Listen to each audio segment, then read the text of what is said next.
सगुनी हरदिया कि नाई गईली धोतिया रंगाई गईली। सगुनी हरदिया कि नाई गईली धोतिया रंगाई गईली। गावे गावे नेवाता बाटाई गईले बाबू के जनेउआ लागी। गावे गावे नेवाता बाटाई गईले बाबू के जनेउआ लागी। मौसी आइली मौसा के संगे मामी मामा के संगे। मौसी आइली मौसा के संगे मामी मामा के संगे। फुआ आइली कमकर संगे लुगावा डेराई गई। बुआ आइली बनिहार संगे बरुवाला जाई गई। दुआरा पर बैठल बरुआ के बाबा बुआ से अनुज करे। दुआरा पर बैठल बरुआ के बाबा बुआ से सलाह करे। काहे आइलु कमकर संगे कहाँवा दामाद गइले।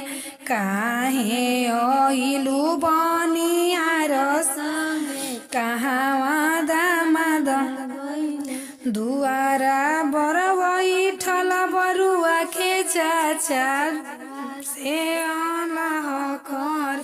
काहे आइलु बनिहार संगे जीजाजी कहाँ रे गइले। काहे आइलु बनिहार संगे जीजाजी कहाँ रे गइले। तोहरो दामाद पापा रुसल बाड़े खेते जाके सुतल बाड़े। मांगेले सोने के चाइनावा तो बाबू के जनेउआ लागी। मांगेले सोने के चाइनावा बाबू के जनेउआ। एही लागी ऐनी कमकर संगे उनुका के छोड़ी ऐन। तोहरो जीजाजी भैया रुसल बाड़े कोठा ऊपर सुतल। तोहरो जीजाजी भैया रुसल बाड़े घामा में जाके सुतल बाड़े। हिला मांगेले सोने के चाइनावा बाबू के जनेउआ लागी। एही लागी ऐनी बनिहार संगे उनुका के छोड़ी ऐनी। एही लागी ऐनी कमकर संगे उनुका के छोड़ी।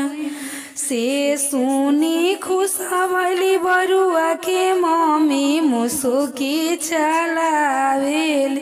से सुनी खुश भइली बरुआ के मुसुकी चलावेली। भले नदी अइली बनिहार संगे नेग मोरे बासी गइले। भले नदी अइली कमकर संगे नेग मोरे बासी गइले।